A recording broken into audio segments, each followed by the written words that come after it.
gusto de darles, bueno, traer la nueva temporada, tercera temporada de Construyendo el Arte junto a Daniel G. Alfonso, curador e historiador de arte. El día de hoy vamos a deconstruir la obra del gran José Tola.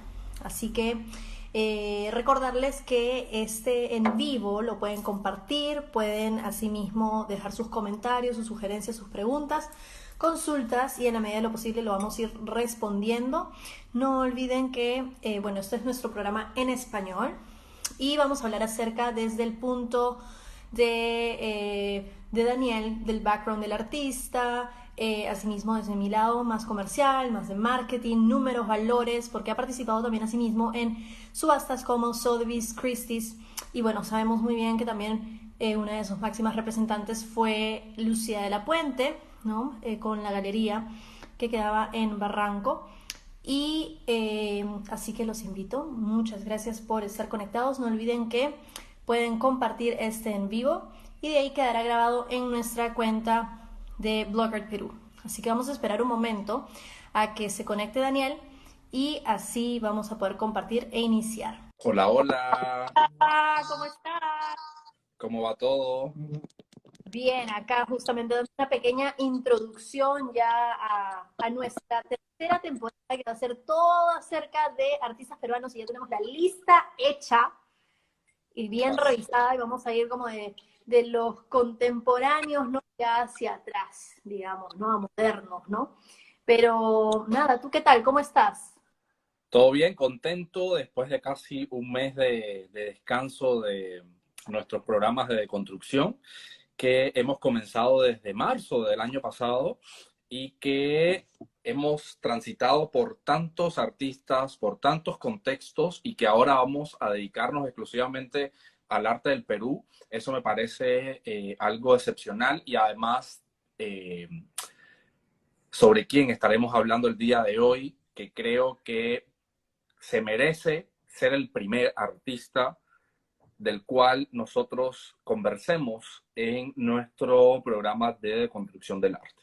Es decir, siento que José Tola, como bien lo acabas de poner, se merece de todas maneras el inicio de esta tercera temporada.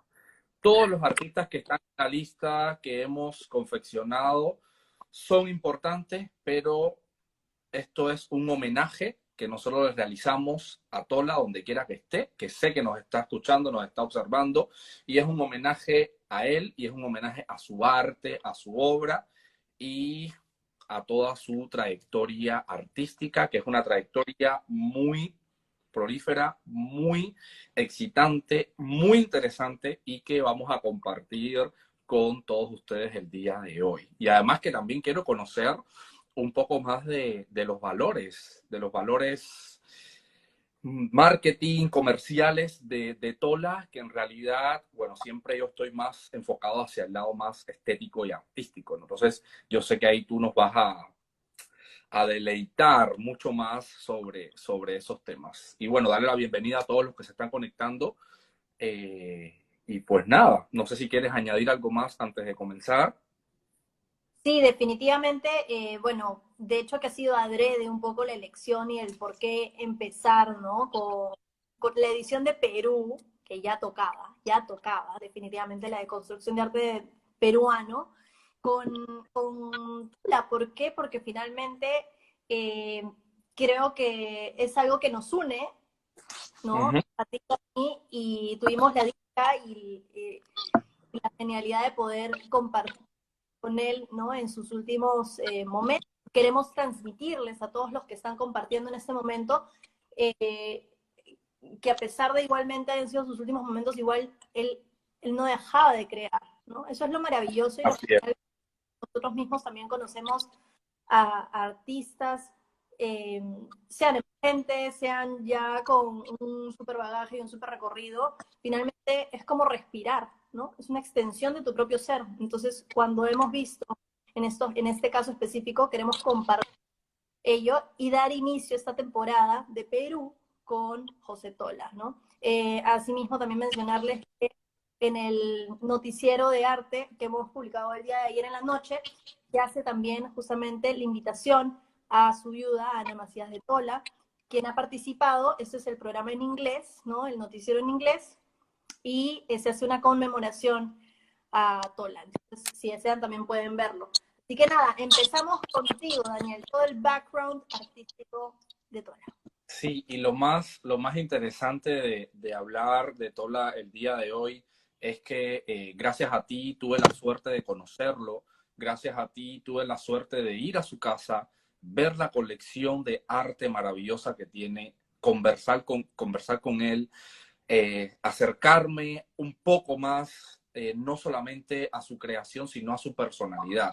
Porque yo pienso que si no conocemos al artista, si no logramos entender al artista, si no logramos conversar con el artista, hay muchos puntos de su trayectoria, de su obra, y se me eriza la piel nada más de pensar y recordar aquel día, esa tarde que fuimos, salimos y volvimos a regresar de nuevo y estuvimos conversando con él. La verdad fue algo único y que voy a recordar por el resto de mi vida. Eso te lo agradezco muchísimo y le agradezco a Tola también por esa conversación tan amena que estuvimos como 1 hora y media, 2 horas conversando y parece que fue eterno esa conversación y así se va a quedar. Y además, comenzar con él y como siempre hacemos en todas las deconstrucciones, que yo siempre hablo, nació en tal fecha, y voy cronológicamente, con Tola lo vamos a hacer de una manera diferente, porque además los invito también a todos a que visiten su página web, donde la biografía de Tola está redactada por Tola a su manera. Y eso me pareció tan original. Es que Tola era original, era único. Y voy a tratar de no hablar de él como que era, sino como que es, porque como quiera que sea, él todavía sigue con nosotros acá. Entonces, él sigue siendo único, sigue siendo original y su obra ha trascendido todas las barreras y ha roto tantos esquemas que la verdad vale la pena visitar su página web. Tengo incluso acá frente a mí abiertas las páginas de todas sus obras porque más allá de que yo comience a hablar de algunos elementos importantes de la trayectoria de Tola, las obras de Tola, los dibujos, pinturas, grabados, ensamblajes, esculturas, hablan por sí solas. La verdad, cada obra de Tola, cada serie, cada conjunto habla por sí mismo. Entonces, en realidad va a ser un poco diferente y vamos a tratar de terminar con, con la exposición que se realizó póstuma a la muerte, al fallecimiento de Tola, que se tituló No moriré del todo. Y es que en realidad, como mismo esa teoría de que el arte ha muerto, el arte no muere, el arte evoluciona, la obra de Tola y la vida de Tola seguirá con nosotros siempre y nos seguirá acompañando, porque además tenemos la gran escultura de Entre Tiempos, que está en Flores, que bueno, tuvo sus quejas, tuvo sus problemas en su momento, pero que hoy por hoy es ícono de los monumentos escultóricos de Miraflores y de la ciudad de Lima. Comenzar con decir que, bueno, Tola nace acá en la ciudad de Lima en 1943 y nace en una familia acomodada y en realidad el arte ya corría no solamente por las venas de Tola cuando nace, sino desde su familia, porque su madre fue nieta del gran arquitecto suizo Michel Trefogli. Michel Trefogli fue un arquitecto suizo que desarrolló una trayectoria muy importante arquitectónica acá en el Perú, donde siendo europeo trató de rescatar en la arquitectura un poco los valores identitarios de las tradiciones y la cultura peruana. Tola estudió en varios colegios de Lima, en varios colegios importantísimos de Lima, y esos estudios los continúa ya cuando comienza ese interés tan fuerte y tan importante que llevó a Tola hacia no solamente la pintura, sino también el dibujo, y estudia en la Escuela Nacional de Bellas Artes de Lima, estudios que no terminó acá en Lima, sino que se da como un año sabático y viaja hacia Europa y termina sus estudios en la Real Academia de Bellas Artes de San Fernando en Madrid, donde el gran Goya, en su momento, siglo XVIII, siglo XIX, fue uno de sus grandes directores. Y en realidad en Europa Tola comienza a empaparse, comienza a conocer el arte europeo, comienza a visitar museos. Tola estudió desde el 63, desde el 1963, con 20 años, hasta 1968. 5 años de estudio en España que hicieron que la obra de Tola diera un vuelco completamente. Incluso cuando Tola comienza a exponer en los años 70, ya les hablaré un poco de cómo era la estética de Tola en ese momento. Y hay una frase que está en su biografía, escrita por él mismo, y lo voy a citar, donde él dice: España, Madrid, un año de preparación, victoria de Samotracia, Venus, torsos y todas las mutiladas históricas. Eso de mutiladas históricas me parece espectacular y es una metáfora a toda esa escultura griega, toda esa tradición escultórica grecolatina, de todas esas esculturas que se encuentran en el Louvre, esas esculturas que se encuentran en los museos que no están intactas, que siempre les falta, que están fragmentadas. Entonces, vemos como él dice: un año de estudios, llega a Madrid, un año de preparación antes de comenzar a estudiar en la Academia de San Fernando, conoce la victoria de Samotracia, visita los museos, entra en contacto con el arte de la antigüedad. Y yo pienso que si no conocemos el arte de la antigüedad, no podemos tener un bagaje cultural de cómo la historia del arte ha ido evolucionando. Y eso Tola lo supo apreciar mucho, y eso Tola lo supo aprender, no solamente aprender la palabra aprender, sino también con H intermedia, porque también lo interiorizó. Y vamos a ver cómo Tola en estos inicios tenía y siguió esta corriente muy de moda europea por esta época, los años 60, los años 70, que fue la corriente filosófica del existencialismo. Y el existencialismo lo que busca es representar, como bien dice el nombre de la corriente, la existencia del hombre. Más allá de la interpretación subjetiva, el hombre va a ser el centro de las cosas. Y para Tola, el ser humano, el individuo, era importante. Y estas primeras obras de los años 60, a los años 70, vamos a descubrir a un Tola no colorido como lo conocemos, esa obra de Tola que todos amamos, bien surrealista. En realidad, la obra de Tola en estos inicios era con una estética expresionista, colores ocres, colores oscuros, donde la figura y la figuración del ser humano era importante y ocupaba el centro de la composición de cada uno de sus cuadros. Por supuesto que la obra de Tola va evolucionando después que en el 68 él se gradúa de la Academia de San Fernando en Madrid. Él comienza a viajar. Viaja a París, viaja a Londres, comienza a convivir con esta corriente filosófica que fue muy importante para el desarrollo de toda su creación y de toda su obra en estos inicios. En el 68, 69 regresa a Lima y participa en un concurso que se llamó San Isidro, casualmente, y en ese concurso obtiene el primer premio en pintura. Entonces, ya estamos viendo a un Tola que comienza a destacar y que comienza a nacer en una ciudad que lo vio formarse en un inicio. Y Tola lo dice y me parece interesante cómo Tola lo dice en su biografía, en su texto: comienzo a romper la argolla de Lima, porque él llega un desconocido. Entonces estamos viendo que ese sistema de argolla no es de ahora, no es del siglo XX, no es del siglo XXI en la ciudad.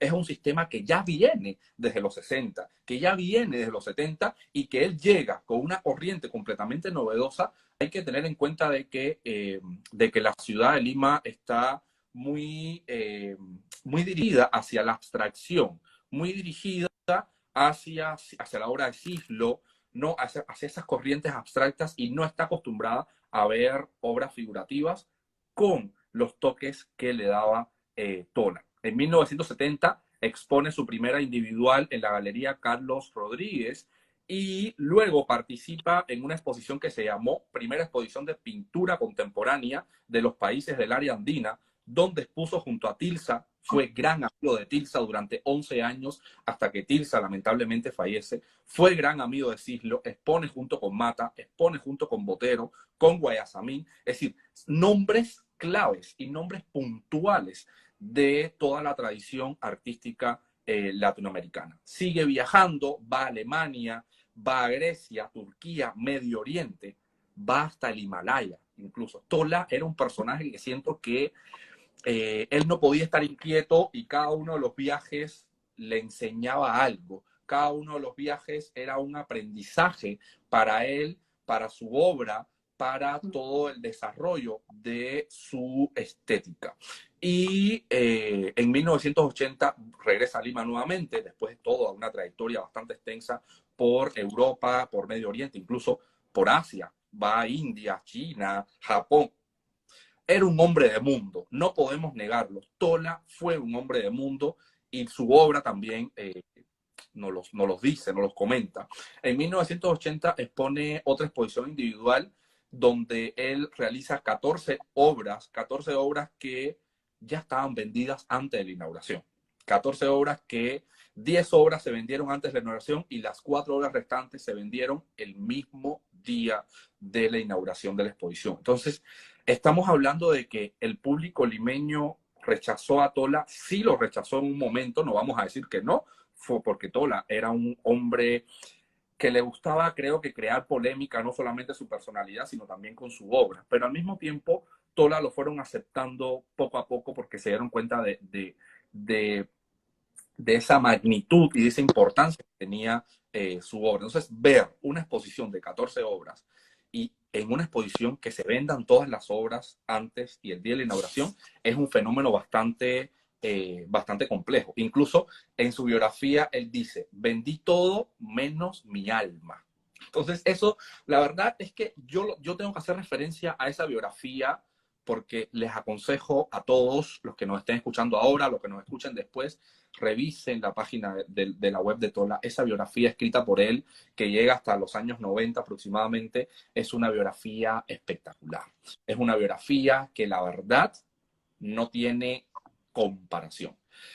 Tola desarrolla toda una trayectoria artística en un periodo donde Lima está viviendo una situación política bastante compleja. No podemos olvidar los años 80, no podemos olvidar todo el antiarte que comienza a desarrollarse en Lima, no podemos olvidar el terrorismo. Tola convivió con todo eso y todos esos fenómenos políticos comienzan a reflejarse en la obra de este creador. No podemos olvidar al grupo Huayco, donde Herbert Rodríguez era como el líder del grupo Huayco y fue un grupo que comenzó a cambiar el rumbo del arte limeño.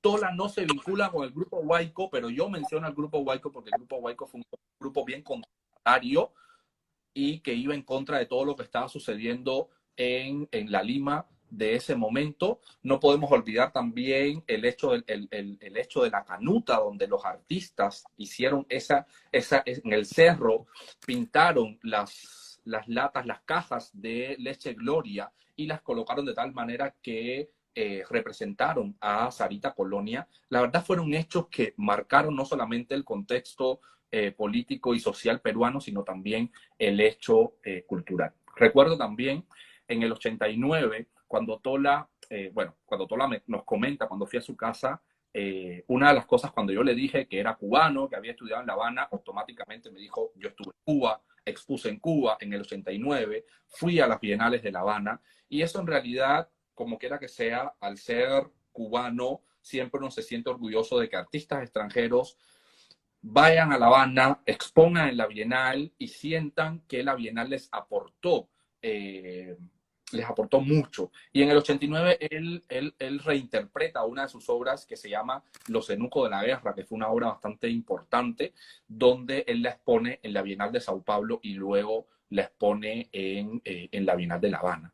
Tola fue rechazado en sus momentos por el sector religioso limeño. ¿Por qué? Porque Tola se enamoró de toda la tradición erótica de esos huacos mochicas y Tola comienza a crear toda una obra surrealista muy ligada entre figuración y abstracción con un color que no tiene nada que ver con el color limeño, y eso es bastante interesante porque el ser latinoamericano siempre trata de buscar esa identidad y esos colores bien tradicionales, y Tola va al lado opuesto. Tola comienza a representar esos cuadros con colores bien estridentes, con colores bien llamativos, una figuración bien interesante, pero una figuración bien metafísica, bien surrealista, donde esos monstruos, esas pesadillas tolescas, ¿no? Digámoslo así de esa manera, comienzan a despertar y comienzan a nacer y se comienzan a desarrollar en la tela, en los dibujos, en los grabados, y vemos esos rostros que tratamos de determinar dónde están la boca, dónde está la nariz, dónde está el cuerpo, porque en realidad todo es su pensamiento que comienza a ser traducido en un soporte determinado. Tola, como decía, cuando comienza a desarrollar toda esta serie erótica, la sección religiosa de Lima casi que lo denuncian, lo enjuiciaron por corromper a la sociedad limeña. Hasta ese punto se puede llegar el lado religioso cuando no quieren entender, ¿no?, todo este sentido, y de que en realidad la pintura y el arte es expresión, es expresividad. Y si es lo que yo pienso, es lo que yo voy a ir representando. Dani, una cosita antes de, no sé si lo ibas a mencionar, sobre la segunda Bienal de La Habana, que yo creo que eso sí es un punto bien importante, sobre todo porque cuando estabas haciendo la introducción, él finalmente también, cuando yo le digo, tú eres cubano, ¿no? Claro. Trabajo, colaboración con Blockart y todo, y él al toque, o sea, fue una cosa tan orgánica y tan instantánea. ¡Ah, Cuba! Yo sabía que eso iba a enlazar. Él gana el primer premio de pintura en la segunda Bienal, en el 86.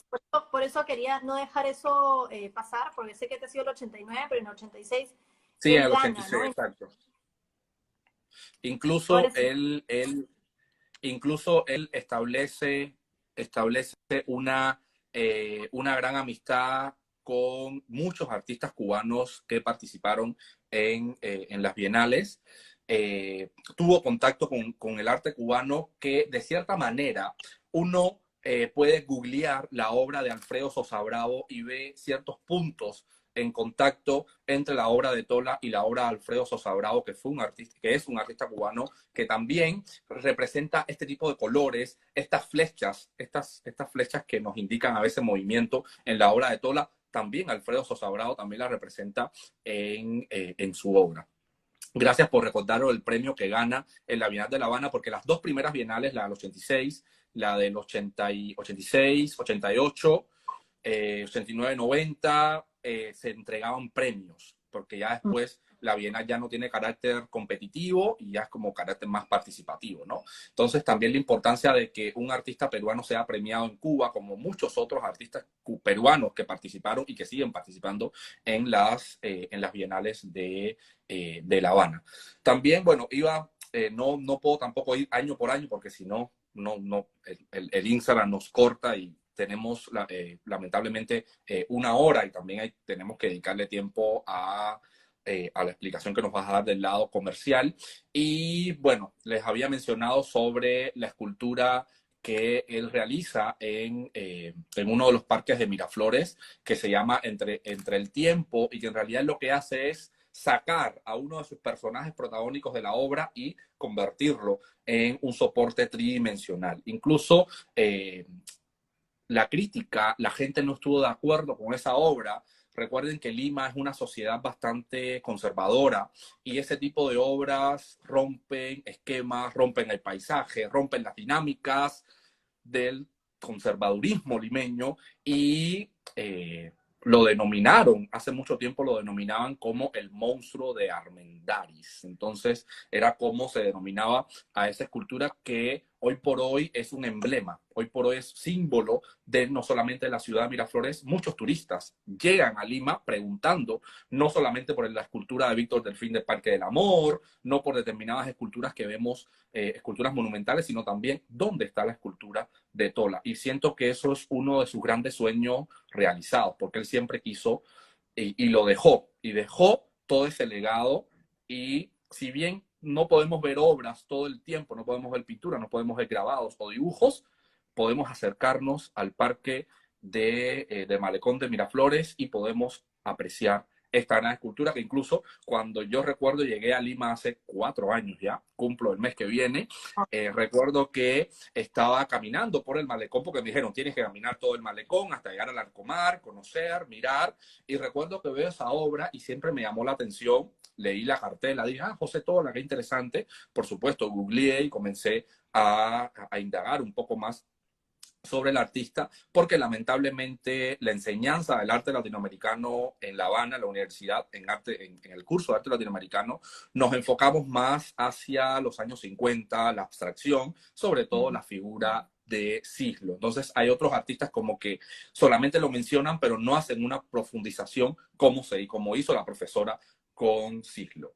Antes de continuar, quiero recordarle a todos que pueden hacer preguntas, pueden comentar, pueden intervenir y nosotros gustosamente vamos a conversar y a responder sus interrogantes. También en los 70, 80 tenemos que recordar otra artista que vamos a hablar de ella más adelante, que fue Teresa Burga, y que ella introduce el arte conceptual, y que Tola está inmiscuido en todo ese círculo que a medida que vayamos avanzando en nuestros programas de deconstrucción vamos a ir conociendo mucho más y vamos a poder unir cada uno de estos conversatorios y poder establecer todo un panorama, ¿no?, del contexto peruano.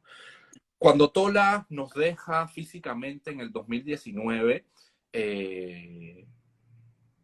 en febrero, si mi memoria no me falla, creo que fue Brenda en febrero cuando se hizo la gran exposición de Tola, donde se exhibió la colección de las obras que él tenía de muchísimos artistas, desde Keith Haring, Matisse, Picasso, Damien Hirst, un montón de artistas.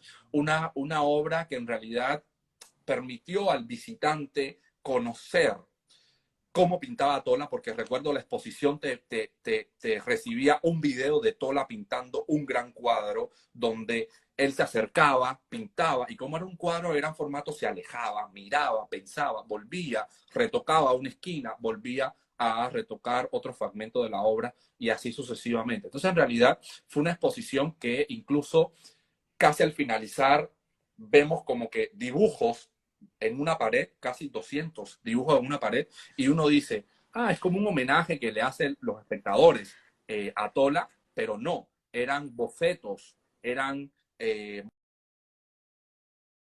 iban a comprar ya de mayor formato. Y quiero terminar con una frase que aparece en la exposición que dice lo siguiente, una frase de José Tola que dice: cuando empecé a hallar mi mundo, empecé también a cercarlo, a amurallarme y encerrarme en él. Sí pintaba y se desaparecía del contexto, se desaparecía del contexto limeño, porque pintaba, pintaba y pintaba.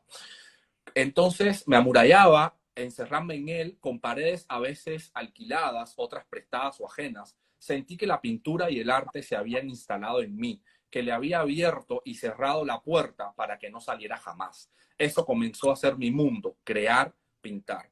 Tola fue un hombre que investigaba, pintaba, creaba.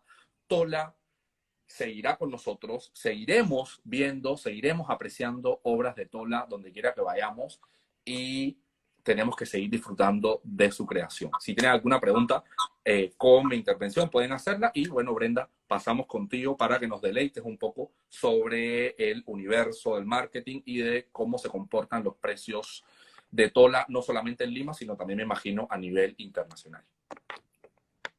Perfecto, muchas gracias Daniel por toda esa información. De hecho, que me encanta que hayas elegido y hayas empezado biografía, la autobiografía, ¿no? Que todos pueden ingresar a su página web y pueden leerla. De verdad que la primera vez que yo me metí a la website me fascinó, me encantó. O sea, me pareció que cerraba a este personaje, ¿no? Que tanto se conoce, tanto se habla, ¿no?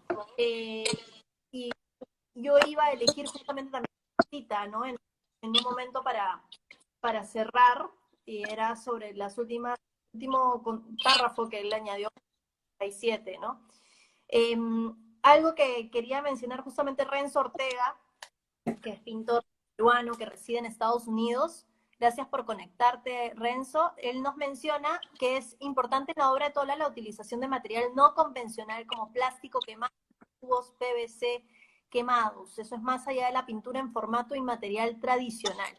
Correcto. Él era prácticamente muy disruptor en cuanto a salir del lienzo, y pueden leer asimismo también cuando expresa, ni siquiera necesito del lienzo para pintar. Él ya veía, y en lo que menciona Ana Macías de Tola, justamente en el noticiero, es que ella lo vio un par de veces hacer esto hasta dormido. Entonces ella lo que intuye, ella le preguntaba, ¿no? ¿Qué estás haciendo? Y él lo que le dijo es, estoy calculando, ¿no? Un poco cómo va a ser el brochazo, la pincelada, ¿no? Pero un día lo encuentra durmiendo, me encantó esa anécdota, lo encuentra durmiendo, y ella lo que dice es, yo creo que él soñaba inclusive que pintaba. Pintado, ¿no? claro. Entonces tienes toda no es extrapolación, sino es como proyección, ¿no? Finalmente que no puedes vivir sin eso, es como respirar. Entonces creo que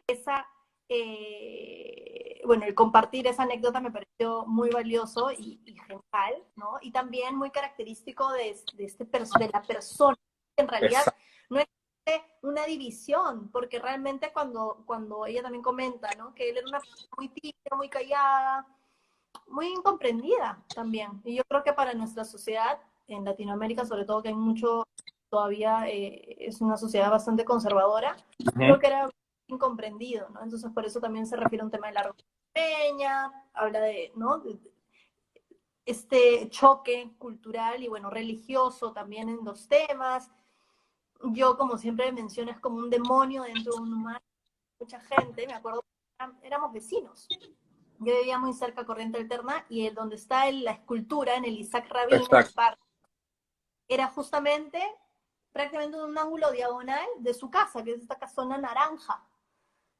Claro, eso lo quería mencionar, pero no me acordaba exactamente si él también, porque yo sí sé que él nos comentó que él escogió ese espacio porque él quería que la escultura mirara todo el tiempo y era como una especie de guardián, era como un guardián hacia su espacio, hacia su área de trabajo. Yo recuerdo exactamente que ahora que lo acabas de mencionar, me acordé que él lo mencionó, pero no quería como que cometer ese error y decir alguna información que no fuera, pero gracias por recordarlo. Incluso recuerda que Tola decía de palabra lo que él pensaba. Por eso también se ganó muchos detractores y como mismo lo decía a nivel lingüístico, lo decía a nivel visual, lo decía a nivel de imagen y eso es lo que lo sigue haciendo el maestro en realidad. Era muy auténtico, ¿no? Y sin filtro, digamos. O sea, Exacto. es lo que tienes, ¿no? Entonces, es genial porque el título justamente, y existieron esculturas hechas en madera de los guardianes. Entonces, habían guardianes, que esos estuvieron en la exposición, me parece, de la Sí. Fundación el año pasado, que eran los guardianes, justamente, ¿no? De 1,80 m, me parece, de alto, y eran también como unas mini versiones de esta gran escultura, ¿no? Entonces, bueno, a ver, vámonos hacia el lado comercial, hacia el lado de valores. Yo les había mencionado un poco que efectivamente sí había participado en Sotheby's, en Christie's, pero acá hay algo crucial. Hay algo crucial porque con quien trabaja más y quien lo ubica en estas subastas, en un par de casos, o en su mayoría de casos en realidad, ha sido de la mano junto con Lucía de la Puente. Lucía de la Puente fue una de las mayores o máximas galeristas que tuvimos acá en Perú. Ella tuvo una galería por cerca de unos 21 años, ¿no? Y la última exposición con la fue con una obra, la última obra que hizo Fernando de Siglo, ¿no? Entonces, Tola trabajó mucho, mucho con ella. Es por eso que ahora, gente de Lima, si pueden ir al Hotel B, obviamente no con aglomeraciones ni nada, con todos los pueden disfrutar de algunas de las obras de Tola, tanto en la terraza, tanto como en el interior. En la parte de la cafetería, y justamente hay dos cerámicos que trabajó junto de la mano con Cantú, me parece que era el nombre de la empresa de cerámicos cusqueña, que hicieron un proyecto específico, ¿no? Creo que fue en la primera edición, que lo invitaron para hacer ese proyecto y me pasaron algunas fotos también cuando estaba allá, viajó para ver en la misma fábrica, ¿no? Y el proceso y los dibujos, entonces los retratos, los rostros, esos los van a ver justo entrando al hotel.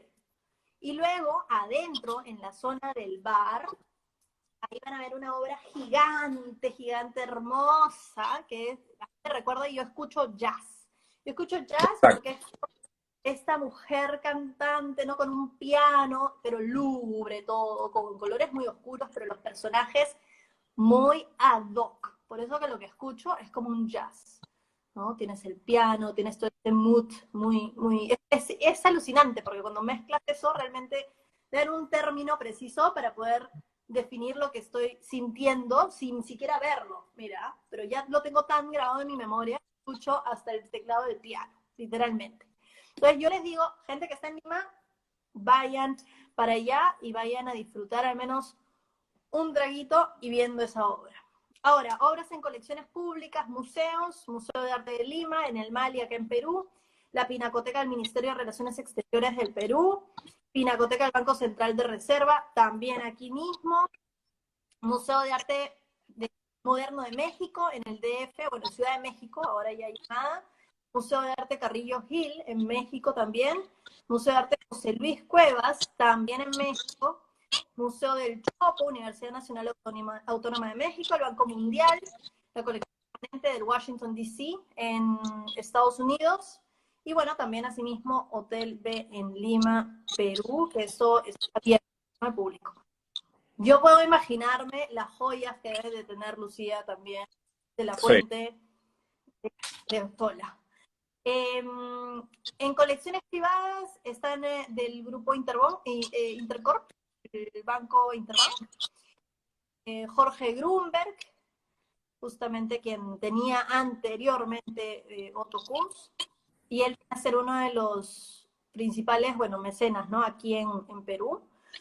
Colección Manuel Santa Cruz en Santiago de Chile, colección Sergio Quattrini en Buenos Aires, Argentina, Benjamín Perelman en Miami, en Estados Unidos, Efraín Goldenberg aquí en Perú, Rodríguez Pastor, o sea, aparte de estar dentro del Banco Interbank, ¿no? Mario Testino y Greg Evan Lemp, entre otros. Bueno, los premios ya los mencionamos, ¿no? Hace un momento, que fue uno en La Habana, en Cuba, otro en la Bienal Tecnoquímica, que ese fue, me pareció uno de los más recientes, que fue en el 98. Y de ahí, en el 69, bueno, eso fue cuando ya era más chivolo, ¿no? El primer premio de pintura plásticos, así es. Sí. Ahora, vámonos a valores. La subasta más antigua registrada fue en el 2002. ¿2002? ¿Okay? Esa fue la más antigua, la subasta más antigua registrada. Ahora te voy a mostrar cuál es el que tiene Magali. Ya lo mostré hace un ratito. Ahí nos pone, Magali tiene un tola, sí. Y eso les voy a decir cómo es que él me lo menciona y cómo es que lo sé, porque se mató de risa. Pero bueno, a ver, vámonos primero a valores. Sotheby's y Christie's, principalmente, ¿ok? Acá hay un nombre que me tienes que corregir, Daniel, porque esto me suena que es nombre en vudú, no sé, o en africano, tal vez. Bollo de la Cruz de la, y puntos suspensivos, TN, apóstrofe, BOJO. Bollo de la Cruz de la. A ver, ¿cómo es? ¿Cómo deletrea de nuevo? B. TN, apóstrofe, Bollo de la Cruz de la. Imagín, sí, claro, debe ser como un nombre bien africano, así como Temboyo, algo así, Temboyo. Exacto, ¿no es cierto? Porque algo yo lo vi y yo dije, esto es africano, de todas maneras. Sí, bueno, sí, es bien africano. Quieren verla, les voy a mostrar ahorita mismo. Esa obra es la que marca el récord. ¿Y qué año? 2019 nomás. Ahorita. Vamos a mostrarla primero así como que toda solita. Ahí está. Esta es. Personajes, color, rayas. Esto de aquí sí me parece bastante particular. Fue hecho en el 2002 y se adquiere a través de Lucía de la Puente. El coleccionista la ofrece a Sotheby's en el 2019.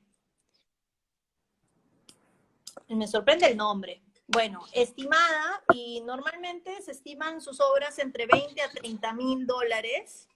¿Y se vendió? Se vendió, ¿en cuánto creen? 45.000. 32.500, o sea, pasa el máximo estimado. De 20.000 a 30.000 llega a 32.500 dólares. El 17 de mayo del 2019 en Sotheby's, Nueva York. Nuevamente, repito, el nombre de Tembolló de la Cruz de la, así, incompleto, con puntos suspensivos.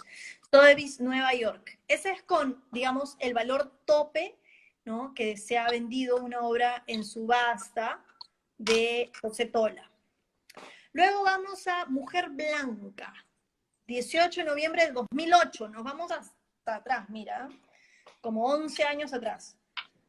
De la última subasta, que fue el 2019, 11 años para atrás, 2008. 18 de noviembre del 2008, también Sotheby's, Nueva York, Mujer Blanca. Se estima entre 20 a 25, y en este caso, bueno, no se pasa del estimado. Es esta acá. También tenía mucha, ¿sabes qué? Como, esto me recuerda mucho como un arlequín. Claro, pero es como el suelo, ¿no? Es como los azulejos de las casas coloniales. Entonces puede Sí, ser como algo más identitario también. Podríamos interpretarlo de esa forma, ¿no? pero mira, los brazos, el cuerpo, tal vez sea mujer, definitivamente es mujer. Las piernas, el rostro. Y como una luna y una estrella que puede ser Turquía. También, o bueno, algo más como místico, ¿no? Esta de aquí, esta obra de acá, se llama Mujer Blanca. ¿Y se vendió en cuánto al final? Se vendió en 20.000. Se estimó en 20 a 25, no pasa del mínimo estimado, 20.000. Y luego nos vamos a la tercera, 21 de noviembre del 2006, en Christie's. Pero miren que con quien continuó después fue con Sotheby's, pero acá quienes presenta fue Lucía de la Puente. 21 de noviembre del 2006, Corto con la realidad, se llama la obra. Se estima entre 20 a 22, se las muestro. Ahí va. Interesante. Es decir, Lucía La Puente es que lo introduce a Christie's. Sí, y a Sotheby's también. Mm. Esta de aquí, mira los dientes, ¿no? Los dientes también es otra característica. Uh-huh. Se cierra en 21.600. Acá tienen, justamente. Entran, toda esta información está a un clic. Así que esto es Christie's. Googlean José Tola. Se estima el 20 a 22. Se cierra en 21.600. El 21 de noviembre del 2006. Corto con la realidad. Así se llama. Qué interesante. Entonces, sí, definitivamente, bueno, si tomamos en consideración 2008, ¿no? 2006, que han habido dos años de diferencia, pero después de 10 años ha habido una pequeña alza. Tampoco no ha sido una alza, pum, que se disparó. Ahora, mi curiosidad es, claro, ahorita no está Lucía de la Puente y en el 2019, cuando ponen la procedencia, ¿no? Porque eso también te aparece, eso es lo rico de la información que te brindan en estas plataformas, es que te ponen la procedencia. Entonces, cuando tú ves, sale acá, ¿no? Adquirido por, viene de Lucía de la Puente Gallery en Lima y de ahí pasa al dueño que lo obtuvo en 2015. Se vende, ¿no? Y pasa a un nuevo dueño. Entonces, mi curiosidad es que ahora en adelante, si vemos algún dólar que esté en alguna subasta, es porque viene de mercado secundario presentado por alguien involucrado o que le esté moviendo esa colección o esa obra específicamente, ¿no? Entonces, yo creo que la tendencia viene a ser que puede aumentar un poco, pero ahorita no es conveniente presentar otro, porque Claro, finalmente hay que darle un poquito más de tiempo, si sí, bien el artista ya falleció, pero igualmente la última esa fue 2019, que eso estamos hablando casi del año pasado, pues, ¿no? Digamos, vamos a empezar 2021. Pero sí, me da curiosidad, me da curiosidad. ¿Qué sucede hoy en día en el mercado? Bueno, yo tengo una lista de gente, literalmente de clientes, que quiero dibujo, quiero óleo. Me han preguntado igualmente ayer mismo, también tienen óleo, mándeme el correo porque tenemos cola. Ya he encontrado, pero tengo que revalidar igualmente. Por eso es un chambón, les digo. Como intermediaria, nosotros, claro, hemos encontrado, por ejemplo, este de acá. Pero yo no digo que sea realmente un tola. claro. Y eso está acá en Lima. Yo me he puesto en contacto para validar, porque ¿qué cosa es lo extraño? No hay ninguna firma en el front. Sí, es Eso raro. a mí me da mucha curiosidad y no me da confianza. Y por detrás tampoco hay nada.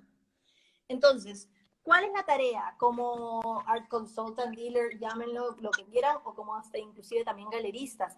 Uno tiene que poner a validar esa obra porque han habido casos de falsificaciones también.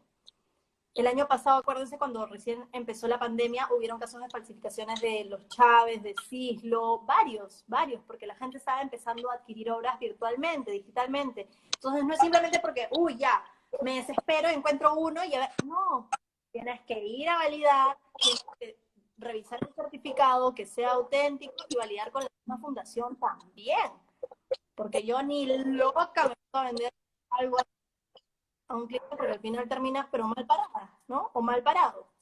Entonces, hay sola, y hay gente que está interesada, pueden enviarnos correos tanto a Daniel, tanto a mí, y nosotros podemos enviar lo que te vaya a encontrar, ¿no? El mercado Sí, secundario es ahorita complejo. los tienen bien guardados, no los están moviendo, ¿ah? No los están moviendo. Es que Ahora, como quiera que sea, ahora no hay un mercado primario de las obras de Tola. Ahora la obra de Tola que se está moviendo es a través del mercado secundario. Y el mercado primario, en realidad, siento que la viuda tiene que organizar mucho el trabajo, tiene que organizarse muy bien y al final ver quién va a, o no sé si ya alguien está certificando las obras de Tola, que eso también es importante. Si va a ser la viuda, van a ser los hijos.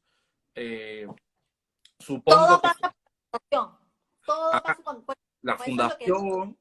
justamente eso es lo que menciona ella en el noticiero ayer, la fundación, y él deja como legado la fundación, José Tola de Javich, y ahí coloca justamente de una parte de su colección, que vemos que es de una colección de grabado espectacular, o sea, tiene hasta listas originales, tiene Damien Hirst, tiene de todo, eso lo hemos visto, pero yo dije a Daniel, tengo que llevarlo para que lo Tenemos vea, que, sí, sí, que sí, sí. nadie se lo cuente, porque tú mismo ves, que es como desde el escalón número uno, tú estás Viendo obras. no puedes dejar de ver, no podías dejar de ver. Entonces, todo eso a través de la fundación, y eso es lo que se hace, eso es lo que se hace, porque si no, finalmente, y de peor si tienes muchos hijos, este no es el caso, pero cuando tienes muchos hijos, uy, olvídate, eso es, pero de locos, Así médico, es. a ver si Así es. tienen buen... Pero todo eso a través de la fundación. Entonces, yéndome a la obra que mencionaba justamente Renzo, y acá tenemos un artículo que le sacaron hace un tiempo, una edición de Perú, me parece que fue para, sí, fue la edición de Perú de Arte al Sí. Límite. Esta es la obra que justamente que se llama La Conquista, que es la que tiene Magali Medina. Ahora, ¿qué pasa? Cuando estábamos allá y justo nosotros comentamos en algún momento, porque yo estaba yéndome a Chile a hacer una exposición en colaboración con Isabela Ninat, a CB Galería, y justamente estábamos hablando, ¿no? De trabajar y comercializar con algunas de las obras específicamente. Hay mucho grabado, ¿no? Hay mucho grabado y creo que ya está muy manoseado Sí. finalmente también cómo es que se publica, cómo es que se comparte. Entonces, eso finalmente también ¿no? Quita un poquito el encanto, ¿no? En la exclusividad, digamos, de tenerlo, pero hay que saber bien elegir, por eso mismo, ¿no? Entonces, cuando él me comenta, me dice, oye, ¿te acuerdas de la obra que aparece en la revista? Bueno, esa la tiene Magali y se mata de risa. Y se mató de risa y dije, no te creo, sí. Y de ahí el año pasado, cuando veo que, bueno, la gente de los canales se convierte en lo digital y, y alguien postea y justamente atrás tenía otra obra, Magali, no tenía esta porque esta es grande, ¿no? Y la gente empezó a comentar qué cosa dirá Tola en su tumba, matándose de risa. ¿Por qué? Porque justamente le llegaba esa cochinilla, ¿no? Limeña, digamos, el que dirán que él no le importaba que decían. Cuando se Eso, inauguró esta escultura del guardián en el Isaac Rabin, búsquenlo, búsquenlo. Él habla en otro idioma, él habla en un idioma inventado. Cuando le piden que dé su discurso, él empieza a hablar como en marciano. Le llegaba. Eso me pareció genial. Genial. Porque era muy auténtico para consigo mismo y para con esto, ¿no? Tola es único, Tola es comparable y la verdad, disfrutar de las obras de él es algo espectacular. Dentro de su tendencia, dentro de su estética, surrealista, expresionista, metafísica, la verdad, tiene una obra que, a pesar de que él fue profesor de la Escuela de Bellas Artes de Lima, enseñó pintura, enseñó dibujo, siento que superar al maestro en este caso va a ser difícil, porque normalmente a veces el alumno supera al maestro, acá creo que va a ser bastante complejo en ese sentido. La verdad, bueno, he disfrutado un montón recordar nuestro encuentro con Tola, he disfrutado un montón conversar sobre la obra de él, espero que todos los que nos han escuchado hayan disfrutado también junto con nosotros, no sé cuánto tiempo nos quedará, creo que 5 minutos. Un par de Eh, minutitos. Sí, espero que todos hayan disfrutado, espero que todos les haya gustado. Si tienen consultas sobre la obra de Tola, preguntas, como siempre decimos, que ya habíamos perdido la costumbre hace un mes, sigan a Blogart arriba, pueden seguirme a mí como Daniel G. Alfonso, pueden escribirnos un DM, pueden escribirnos correos para saber sobre artistas, sobre obras, eh, toda la información que ustedes quieran nosotros podemos ayudarlos y seguir conversando. Y ya, bueno, nos encontraríamos la semana que viene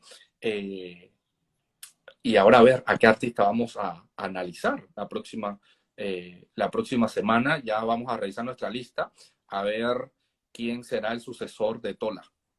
Así es, así es. Ahora recordar un poco, a ver, a quienes se me vienen a la cabeza, igualmente, que también lo consideran con mucha estima, bueno, es José Luis Carranza, ¿no? Carranza, yo me acuerdo cuando recién lo fui a visitar a casa, me recibieron, bueno, él junto con Jairo Robinson, eh, y claro, y hablábamos acerca al compartir, ¿no? Esos encuentros y él con cuánto aprecio, con cuánto respeto, sobre todo en aquel tiempo en donde, claro, no había fallecido aún, no se había ido, ¿no? Su cuerpo no se había dejado, pero la gente vive cada una de esas obras, vive ahorita, ¿no? Que te estamos hablando de esa forma, vive en la estatua, o sea, es un personaje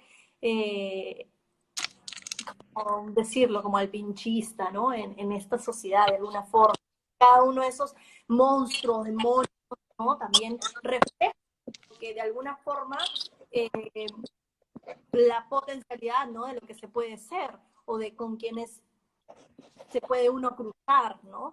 Entonces, creo que realmente mostraba lo que muchas veces se quiere tapar, ¿no? Digamos, Uh-huh. lo que no se muestra de forma como que, ay, que es lo bueno, lo bonito, ¿no?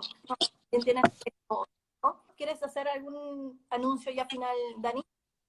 No, por ahora no. El próximo sábado sí podremos conversar, creo que un poquito más de lo nuevo que viene. Y ya esperemos que pronto con la vacuna podamos regresar a exponer, podamos regresar a realizar exposiciones como siempre estuvimos acostumbrados y encontrarnos, abrazarnos, conversar, compartir y nada, que se sigan cuidando y que salgan y vean sus amigos solamente si es necesario. Es un gran consejo. Así es, a cuidarse mucho. Muchas gracias, Daniel, por tu tiempo y seguimos Gracias a en ti. contacto. Gracias a todos. Cuídate. Chao, nos vemos el próximo sábado.